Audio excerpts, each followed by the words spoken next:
and welcome each and every one of you to another early morning Sunday show. Cat will probably be joining us pretty soon, and he seems a little kind of one of those meow meow type moods. So we'll see what happens. But otherwise, the host is here today. Not outside yet.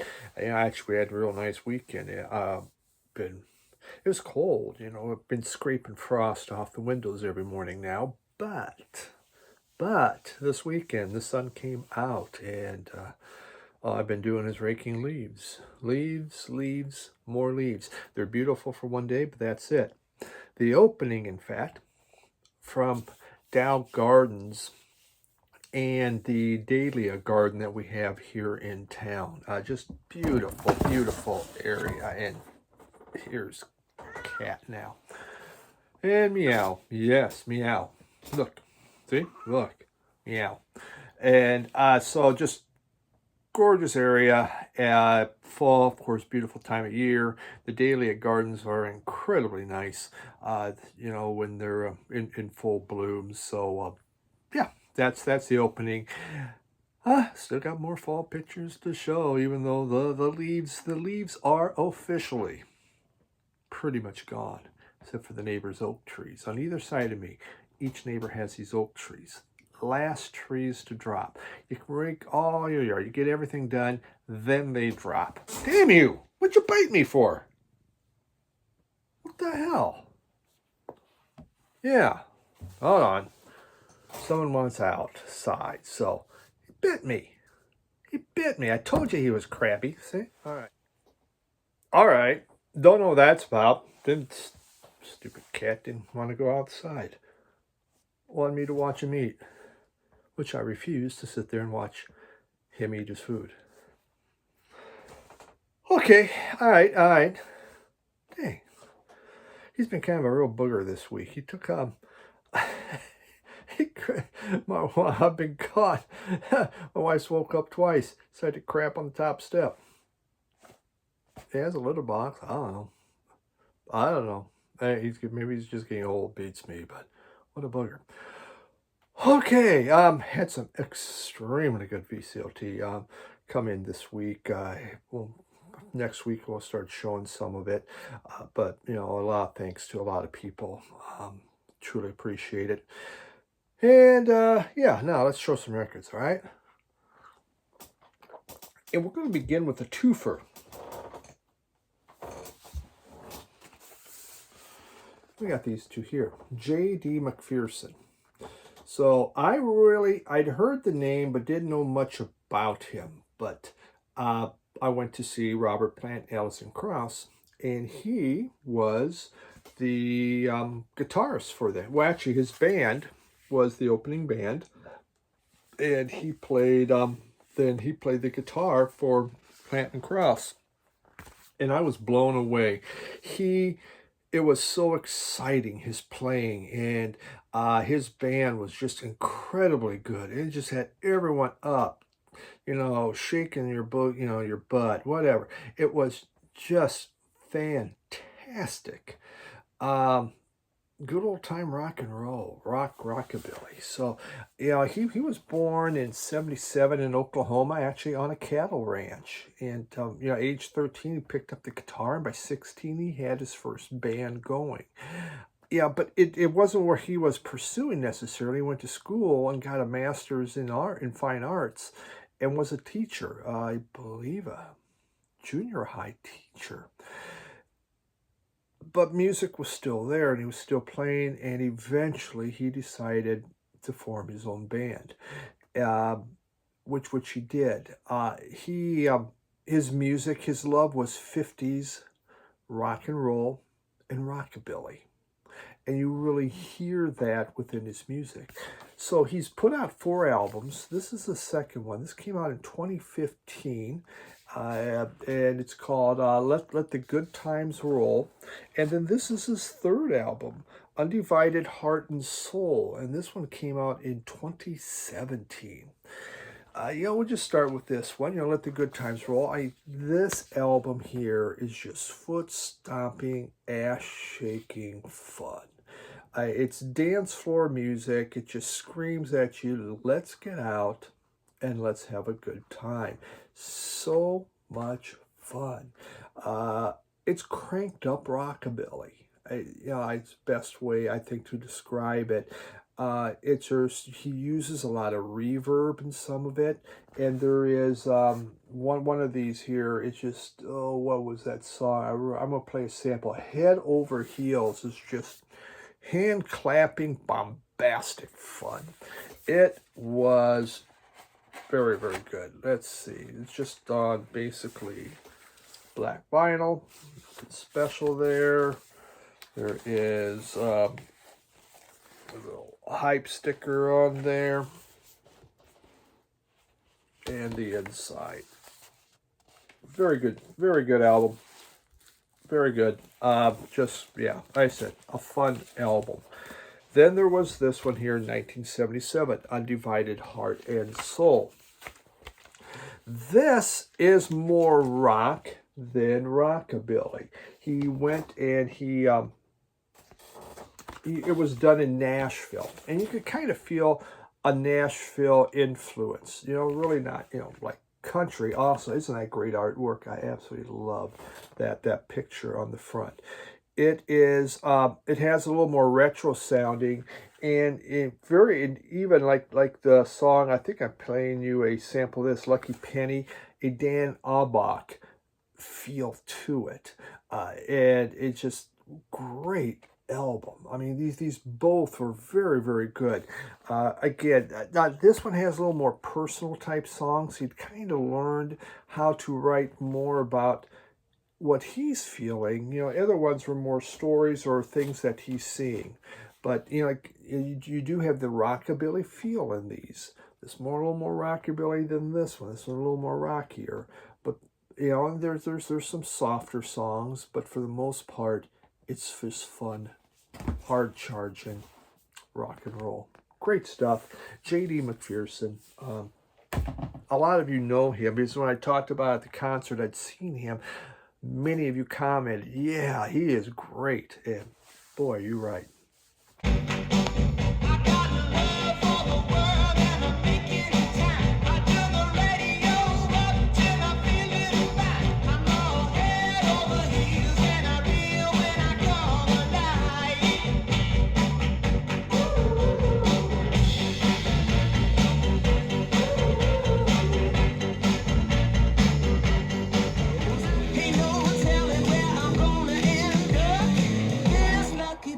Been nothing but bad luck. Bad luck.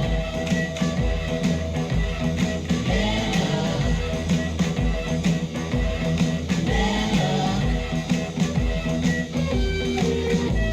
My rusty old rings are coming undone. Some VCLT I had come in, and this came from MGK Boston. His name's Mike. That's his channel, MGK Boston. Mike out of Boston. And he was kind of calling some of his collection. As often we do, what you listen to, what you're not listening to. And I remember he had shown this, a while back, and I'd commented, says, man, that is a cool album. That's really good. Well, he asked what was I interested in it, and he sent this to me, and very, very nice. Music of Cameroon, Musiques de Cameroun. I just said it, that's French. How about that? Music of Cameroon. And there are 4 different groups on here. This was done in 1965. What you have here is this is a 1984 French repress that came out, but originally done in 65. This looks at more of the traditional music of Cameroon, and so there is, so this isn't like your rock, your funk, your soul, anything like that. Heavy percussion, which when you think about how the music evolved, you feel that you can hear that percussion in the music that they later developed after Western style influences came in. You have more of the almost tribal type singing, shall we say, going on. There's one, I don't know what the instrument is, but it sounds like their version of the xylophone. Just a great album to listen. You know, if you like African music, but you like the roots of African music, this has it all. Check out MGK Boston. He has a really good channel. He looks at a lot of different things. Very well versed and eclectic taste. You know, he gets a lot of country. You know, he finds that. You know, he's out there looking for the good deals and the buys, but it's rock in there, heavy into jazz. So Mike has just this really eclectic taste. Obviously out of Boston. He's going to run the Boston Marathon again. This is like, man, guy runs. So, but very, very nice guy. So please check out his channel. Give him a sub. But really, thank you, Mike. This is great. Musique de Cameroon. Really enjoyed it. Works perfect. My collection of African music's getting pretty big.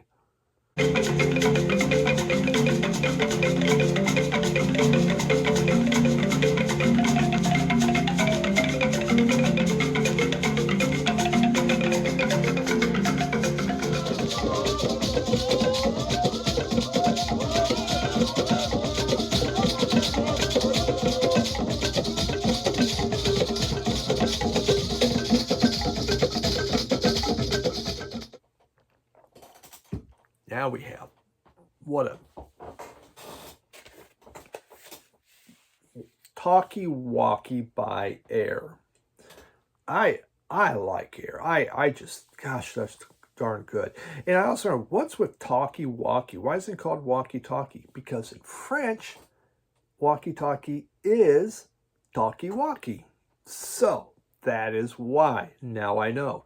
This is their third album. Came out in 2004. This thing has some incredibly good songs. Surfing on a Rocket's on here. Cherry, which is just this propulsive, cool song.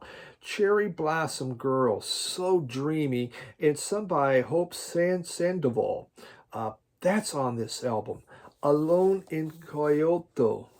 Which you can hear on, you know, Lost in Translation, the movie. It's just beautiful, exotic type song is on this album also. Love those three songs. There's other just incredibly good stuff. I'm gonna play a track, I believe, what is it? What am I? Oh, well, hell, I don't know what I'm playing yet. It's just an incredible, wonderful album from Air. One of their best albums, in my opinion. You know, Air was, you know, you had Nicholas Golden. He was an architect, and the other guy, Jean Benoit Dunkel, that's it, was a mathematician. And they formed in '95, and they're still performing now. You know, out of France, and you think of, you know, the dance and the electronic music out of France. I mean, these guys were, you know, that country was really put out some outstanding. Daft Punk, you know, big one. You know, the two of Daft Punk put on helmets. These guys don't. They show their face. But the music's electronic. It's dream pop. It's space pop. It's down tempo. You've heard it so many times, all of you, even if you don't know it, because it's played in movies. It's like an elegant movie soundtrack. It's light, fluffy, tender, romantic. It's soulful. All of those things explain the music of Air. I couldn't be happier to have this thing. It's just something you put on to relax. And it is. It's super relaxing.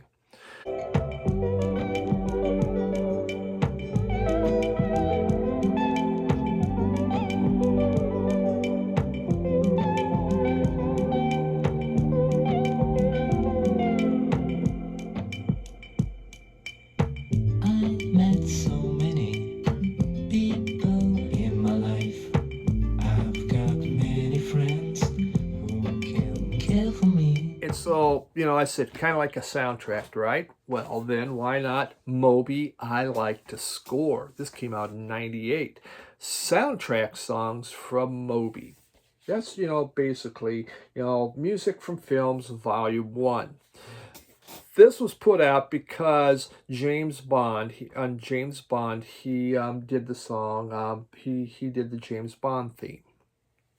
And thus, he had that song out there. It went on a James Bond album, but he wanted it on one of his. So I'll make an album of music that's been on movies, which is basically almost all these songs he has been on other albums.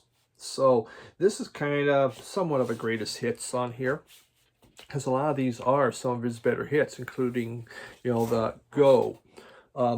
It's goes from ambient through thematic, and it's just kind of this wonderful late night listening. Again, you just can sit back, you can let the music take you. You have things from the hard rocking songs on here, like New Dawn Fades. I think that's the one where I play a sample. But then you have the very celestial Novial that sounds like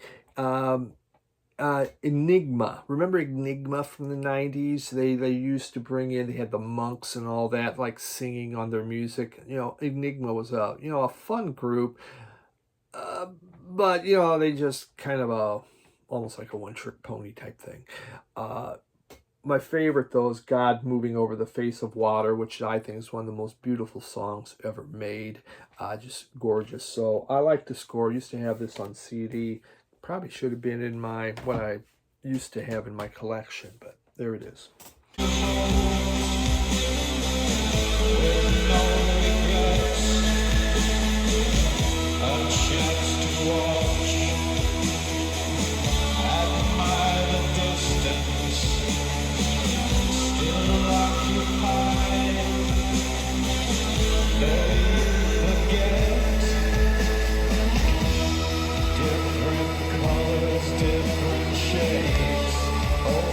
We have this one. This is Horace Silver, Blowing the Blues Away.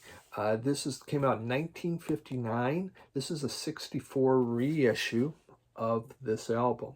This is the second recording from his classic lineup that had Blue Mitchell on trumpet, Junior Cook sax, of course Horace Silver on piano, Eugene Taylor on bass, Louis Hayes on drums. That lineup, did some of the very best Horace Silver music. When he started, he was really into boogie woogie piano, and you can hear this. I mean, the very first song, "Blowing the Blues Away," the title track, he absolutely swings. That's worth the price of admission. And that song is so incredibly good. Horace Silver, he pioneered hard bop, so his importance in the world of jazz, is incredible. You think of all the hard bop, that style still goes on to this day. It was so popular and something I really, really love. This is just very, very good album. The album cover artwork actually doesn't scream at you, doesn't jump at you, doesn't say "buy me." They could have done better with it, but the music is great. And there's a 2015 repress of this that's fairly inexpensive, and it's worth, picking up. I absolutely adored this album, this jazz album. I love hard bop. And Horace Silver doesn't get crazy. He sticks to it, makes it sound good. Really, really nice.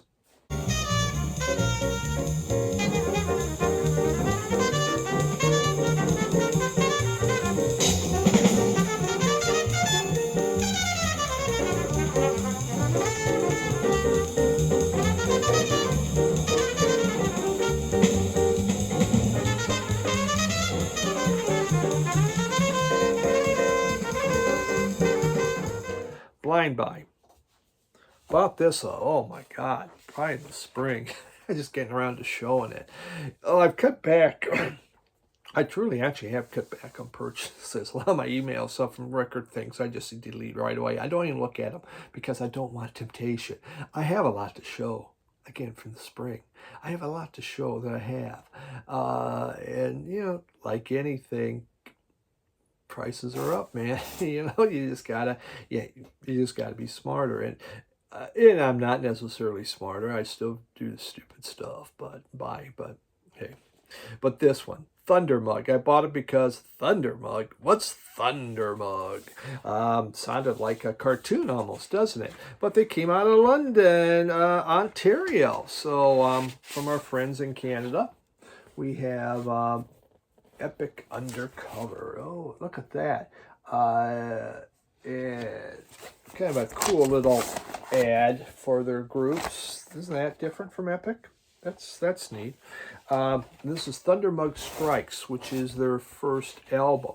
They formed in 1970, broke up in 76, did it again in 91, broke up in 01. So 1972, this came out in Canada. In 1973, it came out in the U.S., but they took Thunder Mug Strikes. They took their first two albums in the U.S. and took songs from both of them, Epic did, and put them out and became Thunder Mug Strikes. So in Canada, there's Epic. The first album sounds different because it has different songs. The U.S. decided just to combine different things. It's a hard rock group that came out of there. It was an enjoyable listen. Songs like Jane J. James, which they keep singing, just has these pounding drums, throbbing bass, and very hard guitars. I mean, it just comes screaming at you.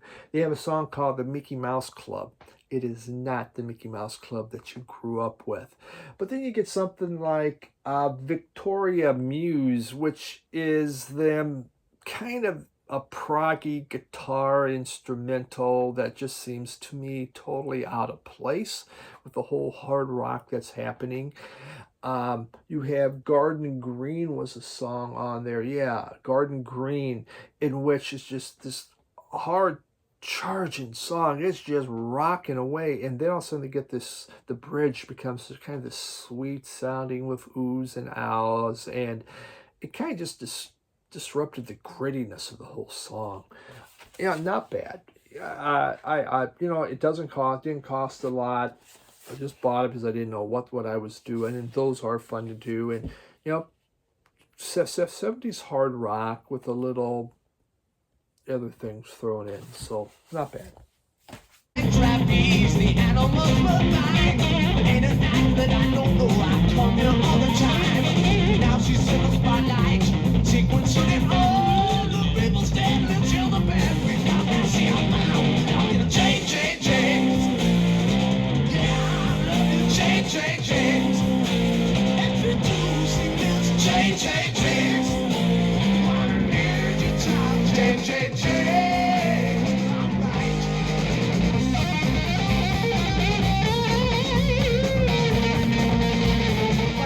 Here we got Horace Silver. Oh my God. John Lee Hooker. A John Lee Hooker compilation. One of the, again, 1 billion. You know what? You can make a collection of just John Lee Hooker compilations and have thousands of them. This one came out in, when did this come out? It was the late 72,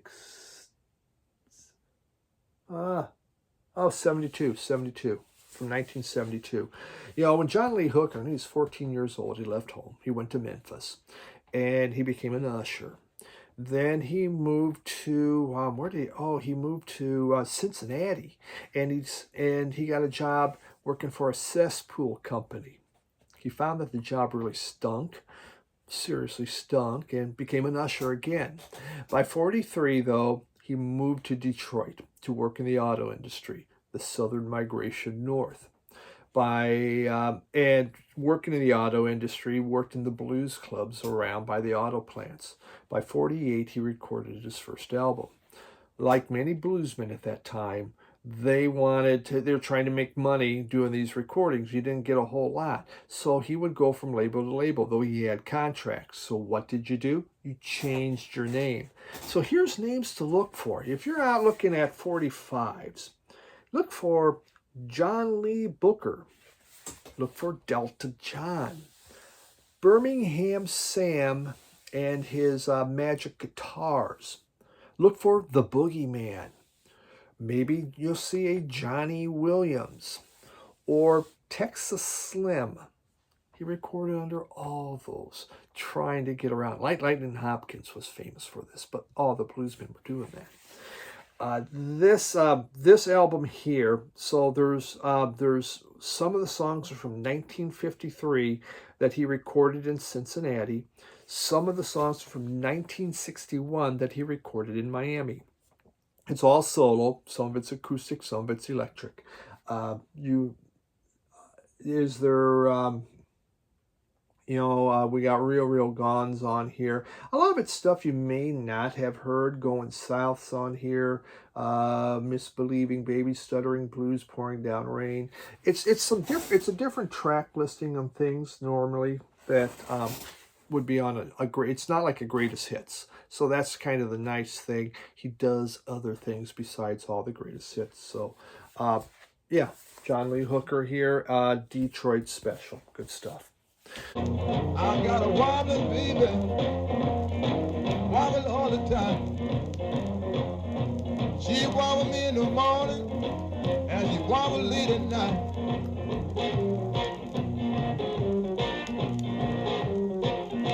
She's a wobble me